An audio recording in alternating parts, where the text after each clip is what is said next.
Peter अपनी पत्नी डॉर्डेन और बच्चों के साथ रहता है। एक दिन पीटर को खबर मिलती है कि उसे एक नए मालिक को बेच दिया गया है। ये जानते ही वो अपने परिवार के साथ आखिरी बचे हुए समय बिताने लगता है। सब मिलकर प्रे करते हैं। तभी अचानक व्हाइट मैन आ जाते हैं और उसे खींचकर घर से बाहर निकाल देते हैं। बच्चे चिल्लाने लगते हैं लेकिन वो इस बात को भी नजरअंदाज कर देते हैं। पीटर उनसे भिड़ने की कोशिश करता है और काफी स्ट्रगल करता है। ये देखते ही व्हाइट मैन उसकी बीवी के सर पर बंदूक तान देते हैं और ये देखते ही पीटर हार मान जाता है और उनके साथ जाने को एग्री हो जाता है और चुपचाप बगी में बैठने के लिए जाने लगता है। व्हाइट मैन पीटर पर गुस्सा होते हैं, इसलिए वो इसे पीटने लगते हैं और इसके बाद कार्ट में बिठा देते हैं। इस बगी में और भी बहुत गुलाम होते हैं। सबके साथ ऐसे ट्रीट किया जाता है जैसे वो कोई जानवर हो। पीटर की फैमिली बगी के पीछे भागती है और रोने चिल्लाने लगती है। पीटर अपने परिवार से वादा करता है कि वो एक दिन उनके पास वापस जरूर आएगा। अगले सीन में हमें दिखाया जाता है कि बगी काफी लंबा सफर तय करके एक ऐसी जगह पर आ जाती है जहां सभी गुलाम रेल की पटरी बनाने के लिए काम कर रहे होते हैं। ये जगह कपास के खेत से 100 गुना बुरी होती है और यहाँ रास्ते में गुलामों के सर काट के लगाए गए होते हैं। ये देखते ही पीटर और बाकी गुलाम जान जाते हैं कि जो भी इनके हुक्म के पालन नहीं करेगा उसका यही हाल करेंगे। फिर हम देखते हैं कि इन सभी गुलामों को पिंजरों में कैद करके रखा जाता है और उनको बिना किसी दोष के मारा पीटा जाता है। और अपने इस अन्याय को सही दर्शाने के लिए वो बाइबल को कोट करते हैं और ये दर्शाने की कोशिश करते हैं कि वो जो कुछ भी कर रहे हैं वो ठीक है।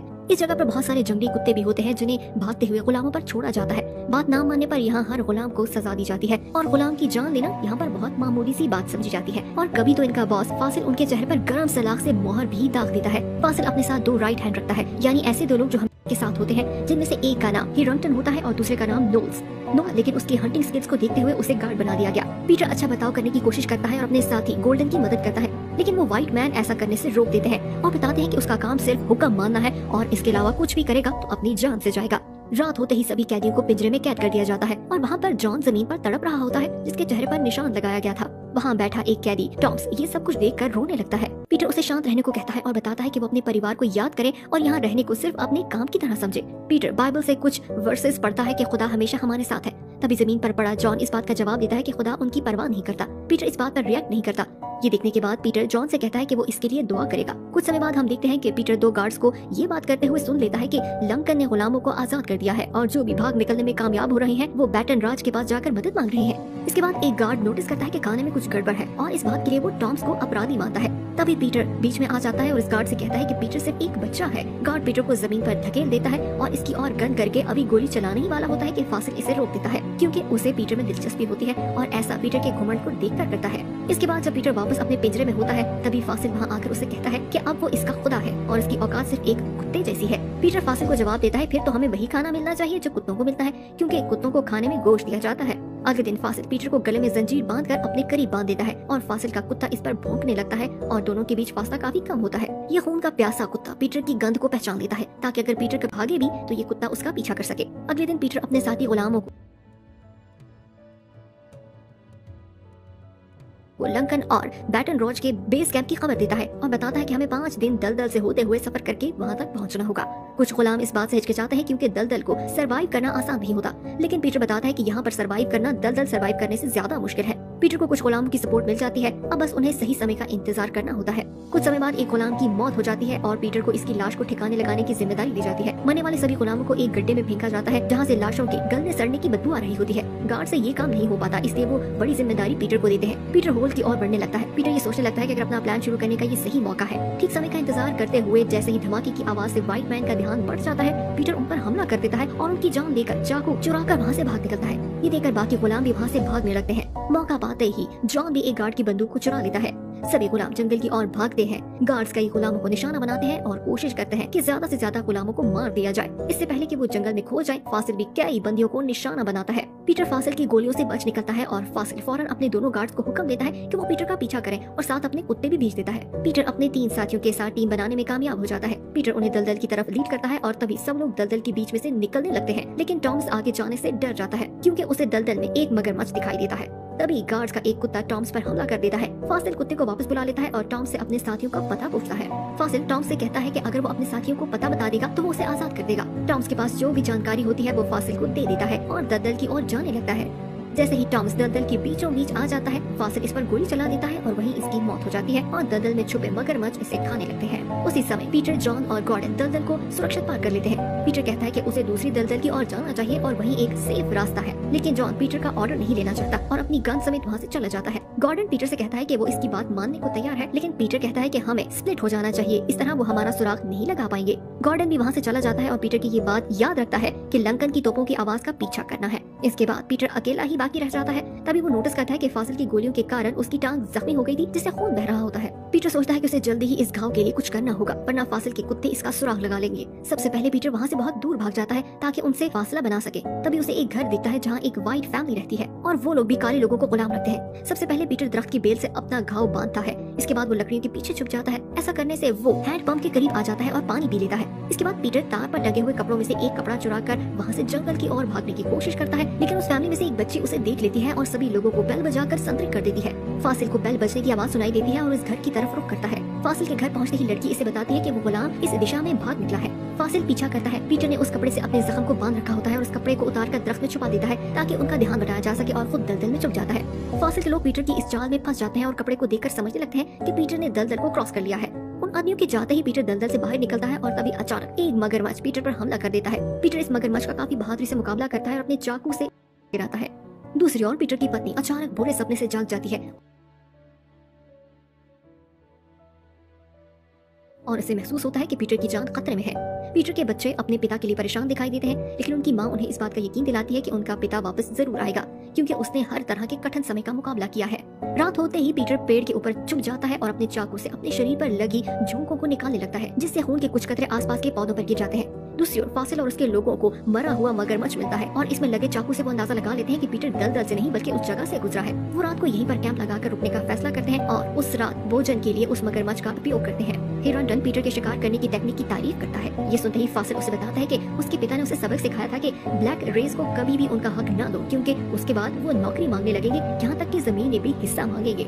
सुबह होते ही पीटर फिर से भागने लगता है और अपने पूरे शरीर पर जानवर का मल और कीचड़ लगा लेता है। उससे मक्खियाँ उसे परेशान करने लगती हैं, लेकिन उसके शरीर की गंध खत्म हो जाती है। ऐसा करने से फासिल और उसके लोग उसका सुराग नहीं लगा पाते। तभी सामने एक और दलदल आ जाती है और दलदल पार करने से पहले पीटर अपने परिवार को याद करता है और खुदा से दुआ करने लगता है कि उसे हिम्मत दे कि वो इस मुश्किल का मुकाबला कर सके। दलदल में कूदते ही पीटर पर धूप पड़ने लगती है और इस बात को खुदा का संकेत समझा जाता है और सोचता है कि उम्मीद बाकी है और वो सफल जरूर होगा। दूसरी ओर फासिल के ग्रुप के लोग अलग अलग दिशा में निकल पड़ते हैं और इधर पीटर को एक पुराना ट्री हाउस मिल जाता है जिसमें सिर्फ पानी और कुछ बचा हुआ खाना पड़ा होता है। पीटर पानी और खाने का इस्तेमाल करने के बाद वहाँ पर बचे हुए कोयलों से अपना चाकू गर्म करके अपने घाव को भर लेता है। इसके बाद पीटर वहाँ पड़े कोयलों को बाल्टी में डालकर पेड़ पर चढ़कर शहद उतारने लगता है। धुएं से मधुमक्खियां भाग जाती हैं और पीटर शहद इकट्ठा कर लेता है। इस धुएं को फासिल देख लेता है और उसका पीछा करने लगता है, लेकिन पीटर ठीक समय पर वहाँ से निकल पड़ता है और उसी ट्री हाउस के साथ एक कश्ती भी मिलती है जिसकी सुरक्षा एक सांप कर रहा होता है। पीटर इस सांप को हटाकर कश्ती में बैठ जाता है और इस नदी से होता हुआ दूर निकल आता है और शहद का मजा लेता है। दूसरी ओर पीटर की पत्नी का मालिक उसे बताता है कि उसने उसे किसी और को बेच दिया है और वो उसके बच्चों को भी स्वीकार नहीं करेगा और वो वहाँ किसी नए गुलाम के साथ उसकी शादी करा देगा। डॉडियन इस बात को लेकर काफी दुखी होती है और अपने पति का इंतजार करना चाहती है। तो ये सब देखते हुए वो कॉटन की मशीन में अपना हाथ देकर नाटक करने लगती है। उधर फासिल को भी फिर से पीटर का सुराग मिल जाता है और उसका कुत्ता उस ट्री हाउस तक ले आता है। फासिल फिर से पीटर की ओर सही दिशा में निकल पड़ता है। दूसरी ओर पीटर को रास्ते में जॉन मिल जाता है जो पीटर पर गन ताने होता है, क्योंकि अब वो जानता है कि फासिल इसका पीछा कर रहा है और वो इसे भी नहीं छोड़ेगा। पीटर इसे यकीन दिलाता है कि कोई भी उसका पीछा नहीं कर रहा और वो जॉन से कहता है कि उसे भी अपने गंध मिटाने के लिए इस तरीकाकार को आजमाना होगा, लेकिन जॉन उसकी बात पर ध्यान नहीं देता और जैसे ही वो दोबारा भागने लगता है कुछ ही समय बाद उन कुत्तों के भौंकने की आवाज सुनाई देती है। फासिल के करीब आने से पहले ही जॉन दरख्त पर चढ़ जाता है, जबकि पीटर दरख्त की जड़ में छुप जाता है। फासिल के कुत्ते जॉन की सूंड का सुराग लगा लेते हैं और जॉन को नीचे आने को कहते हैं। जॉन इस बात से इनकार कर देता है। फासिल इस पर गोली चलाकर घायल कर देता है, जिससे वो जमीन पर गिर जाता है। इसके बाद वो इससे पीटर की जानकारी मांगता है, लेकिन जॉन अपनी जुबान नहीं खोलता। गुस्से में आकर फासिल इसकी गर्दन काट देता है और इसे हिरॉन्गटन और नोल्स के हवाले कर देता है ताकि इसकी गर्दन को कैंप वापस ले जाकर बाकी बंदियों को मैसेज दिया जा सके कि आज्ञा का पालन न करने का क्या अंजाम होता है। पेड़ में छुपा पीटर अपने दोस्त की मौत के बाद उसके लिए दुआ करने लगता है और फासिल और उसके आदमियों के दूर जाते ही कुछ घंटों बाद पेड़ से बाहर निकलता है और तभी उसे पता चलता है कि उन लोगों ने इसके दोस्त को कितनी बेरहमी से मारा है। पीटर काफी ज्यादा दुखी हो जाता है और अपने कंधों पर दुख का बोझ लिए आगे बढ़ रहा होता है। तभी कुछ घोड़े उसके पास से दौड़ते हैं, जिनमें से एक घोड़े को आग लगी होती है। पीटर उनका पीछा करता है और तभी वो देखता है कि एक घर को आग लगी हुई है और वहाँ रहने वाली व्हाइट फैमिली भी मर चुकी है। यहाँ हमें पता चलता है कि ब्लैक लोगों ने मामला अपने हाथ में ले लिया है और उन तक लंकन की खबर पहुँच चुकी है। पीटर अपना चाकू निकालकर घर के अंदर एंटर हो जाता है और सभी लोगों को मरा हुआ पाता है और तभी उसे डाइनिंग टेबल पर पड़ा हुआ खाना और वाइन मिल जाती है। पीटर अपने थके हुए शरीर में एनर्जी लाने के लिए खाना और वाइन से पेट भर लेता है। तभी उसे अचानक ऊपर वाले कमरे में से एक आवाज सुनाई देती है। वो आवाज का पीछा करता है और ऊपर आते ही उसे पता चलता है कि एक ब्लैक लड़की जो आखिरी सांसें ले रही होती है अपने ऊपर गिरे हार्ट के नीचे फंसी होती है। वो इसे बचाकर मदद मांग रही होती है। पीटर उसे उठाकर घर से बाहर ले आता है और उसके घाव देखना चाहता है, लेकिन लड़की उसे अपना क्रॉस दिखाकर उसे समझा देती है कि वो चाहती है कि वो इसके लिए प्रे करे। जैसे ही पीटर प्रे करने लगता है, तभी हैरिंगटन पीछे से उन पर गन तान देता है। पीटर पीछे मुड़कर नहीं देखता और अपने हाथ से चाकू गिरा देता है। लड़की की वहीं पर मौत हो जाती है और उसकी मौत को देखते हुए पीछे मुड़ते ही पीटर उसके दिए हुए क्रॉस से हैरिंगटन पर वार करता है और उसे मार देता है। तभी नोल्स भी वहाँ आ जाते हैं और बिना कोई देर किए पीटर गन उठाकर नोल्स पर गोली चला देता है। घायल नोल्स पीटर को कहता है कि वो आर्मी में अच्छा रैंक पा सकता है क्योंकि उसने मगरमच्छ को मारा है। ये सुनते ही पीटर नोल्स को पीटने लगता है कि ये कहकर वो सबसे बुरी जाति का है। ये कहकर वो उसे मरने के लिए छोड़ देता है। फासिल के कुत्ते की आवाज सुनते ही पीटर फिर से कॉटन की फसल में छुप जाता है। जैसे ही कुत्ता पीटर के करीब आता है, पीटर उसकी जान ले लेता है। हैरिंगटन और नोल्स की डेड बॉडी देखकर फासिल काफी ज्यादा गुस्से में आ जाता है और हर हाल में पीटर को पकड़ने की ठान लेता है। इसके बाद पीटर को बीच के करीब व्हाइट लोगों की आर्मी के मरे हुए लोग दिखाई देते हैं, जिन्हें देखकर पीटर को अंदाजा हो जाता है कि ये लंकन की आर्मी के लोगों का काम है। पीटर को इन लोगों से कुछ भी काम का नहीं मिलता, लेकिन दूर से गोलों की आवाज सुनकर उसे अंदाजा हो जाता है कि लंकन की शिप्स करीब है। पीटर फिर से अपनी मंजिल की ओर भागने लगता है। तभी उसे एक घुड़सवार रोक लेता है और इस पर वार करता है और इसे जमीन पर गिरा देता है। वो कोई और नहीं बल्कि फासिल होता है, जो पीटर को गोश्त का एक टुकड़ा देता है और इसे साथ आने को कहता है और साथ ही इसे गिड़गिड़ाने को कहता है। तभी फासिल गन निकालकर पीटर पर तान देता है और इसे कहता है कि शायद तुम बोल रहे हो कि मैं तुम्हारा खुदा हूँ। तभी अचानक से कोई व्यक्ति फासिल को गोली मार देता है। पीटर फासिल की डेड बॉडी को देखकर कहता है कि तुम खुदा नहीं हो। इसके बाद वो पीछे मुड़कर अपने बचाने वालों की ओर देखता है, जो लंकन के नेटिव गार्ड होते हैं और वो सभी ब्लैक लोगों की आर्मी के लोग होते हैं, जिन्हें लेफ्टिनेंट कैलॉग्स लीड करता है। आर्मी के लोग घायल और भूखे पीटर को कैंप तक ले आते हैं और यहाँ पीटर की हालत काफी बिगड़ने लगती है। तभी एक नन आकर पीटर के घायल शरीर को देखते हुए उससे प्रे करने को कहती है और काफी दिनों तक पीटर सिर्फ अपने परिवार के बारे में सपने देखने के अलावा कुछ और नहीं करता। जैसे ही पीटर की हालत ठीक होने लगती है, उसके बाद हम देखते हैं कि पीटर आर्मी के लोगों के पास जाता है और उन्हें कहता है कि वो उसे आजाद कर दें, लेकिन उनके पास पीटर की कोई जानकारी नहीं होती और वो बताते हैं कि यहाँ आने वाले गुलामों के पास सिर्फ दो ही रास्ते होते हैं कि या तो वो खेतों में काम करें या फिर हमारी आर्मी को ज्वाइन कर लें।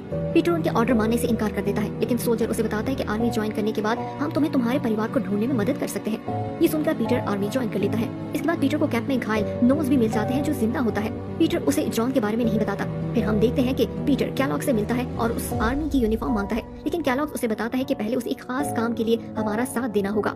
वो खास काम तस्वीर बनवाना होता है, जिसके बारे में पीटर को कोई जानकारी नहीं होती कि ये किस चीज का नाम है। पीटर परेशान हो जाता है, लेकिन कैलॉग्स वादा करता है कि ये व्हाइट फोटोग्राफर हमें नुकसान नहीं पहुंचा सकते और ये यहाँ बहुत अच्छे काम के लिए आए हैं। ये लोग गुलामी की सच्चाई दुनिया को दिखाने के लिए तस्वीरें बना रहे होते हैं और पीटर कैमरे के सामने अपनी पीठ दिखाने के लिए तैयार हो जाता है, जिससे उसके शरीर पर लगे कोड़ों के सभी निशान साफ दिखाई देते हैं और ये तस्वीर हिस्ट्री की सबसे खास तस्वीर बन जाती है। इसके बाद कैलॉग्स पीटर को जनरल से मिलवाने ले जाता है। जनरल पीटर से दुश्मनों की जानकारी पूछता है कि वो रेल रोड कहाँ बना रहे हैं, जिस पर पीटर सारी जानकारी दे देता है। इसके बाद जनरल पीटर की तस्वीर देखता है और उसके शरीर पर लगे घाव देखकर बताता है कि ये निशान गद्दारी के निशान है। इसका मतलब साफ है कि तुम्हें हुक्म मानने का शौक नहीं है। कैलॉग्स पीटर को वापस ले जाने लगता है, लेकिन गुस्से में आकर पीटर जनरल को जवाब देता है कि इन निशानों का मतलब है लोगों ने मुझे रोकने की कोशिश की, लेकिन मैंने अपने हक के लिए लड़ता रहा और पीछे नहीं हटा, और पीछे ना हटना एक सोल्जर के लिए सबसे अहम बात है। इसके बाद कैलॉग्स पीटर समेत बाकी लोगों को लेकर दुश्मन का मुकाबला करने के लिए जाता है और उन्हें काफी अच्छी स्पीच सुनाकर उनकी हिम्मत बढ़ाता है और उन्हें याद दिलाता है कि वो आजादी के लिए लड़ रहे हैं। इसके बाद जैसे ही दुश्मन करीब आता है तो उनकी गोलियों से कई सोल्जर्स गिरने लगते हैं, लेकिन बाकी लोग किसी भी बात की परवाह किए बगैर आगे बढ़ते जाते हैं। जल्द ही हर तरफ आग ही आग दिखने लगती है। तभी अचानक पीटर के करीब बॉम्ब गिरता है और ब्लास्ट होने के कारण पीटर जमीन पर गिर जाता है और इसका सर चकराने लगता है। जैसे ही उसे होश आता है, वो खुद को कीचड़ के नीचे छुपा लेता है और दुश्मन पर गोलियां चलाने लगता है। जब जब उसे मौका मिलता है, वो गोरों की आर्मी को भारी नुकसान पहुंचाता है और अपने मरने वाले हर साथी पर हाथ रखकर उसके लिए प्रे भी करता है। तभी कैलॉग को गोली लगती है और वो जमीन पर गिर जाता है और नोल्स की भी जान चली जाती है। ये देखते ही पीटर में फिर से हिम्मत आ जाती है और वो छुपने के बजाय खुलकर दुश्मन का मुकाबला करता है। यहाँ पर सबका मकसद उन तोपों को हथियाना होता है। पीटर को देखकर सभी सोल्जर्स में हिम्मत जाग जाती है और वो भी आगे बढ़ने लगते हैं। नेटिव गार्ड दुश्मन पर सफलता पा लेते हैं और जंग जीत जाते हैं। जंग खत्म होने के बाद ब्लैकमैन की आर्मी के लोग अपने लोगों को आजाद करवाने लगते हैं। इसके बाद आर्मी के लोग उस जगह पहुंच जाते हैं जहां पीटर गुलामी करता था। बाहर आने वाले गुलामों को इस पर यकीन नहीं आता, लेकिन फाइनली वो आजादी का मजा चख लेते हैं और उन्हें यकीन हो जाता है कि ये सब कुछ सच है। अपने पहले वाले मास्टर को अपनी आंखों के सामने मरता देख पीटर को यकीन हो जाता है कि सबको इंसाफ मिल रहा है। इसके बाद पीटर अपनी फैमिली को ढूंढने लगता है। काफी ढूंढने के बाद पीटर हिम्मत हार जाता है और अपने परिवार के लिए दुआ करने लगता है और तभी दूर से उसका परिवार दिखाई दे जाता है और बच्चे उसकी तरफ भागते हैं और उसे गले लगा लेते हैं। पीटर की वो तस्वीर तारीख की सबसे मशहूर तस्वीर बन जाती है और ये तस्वीर पूरी दुनिया में सफर करती है और यहीं पर मूवी का अंत हो जाता है।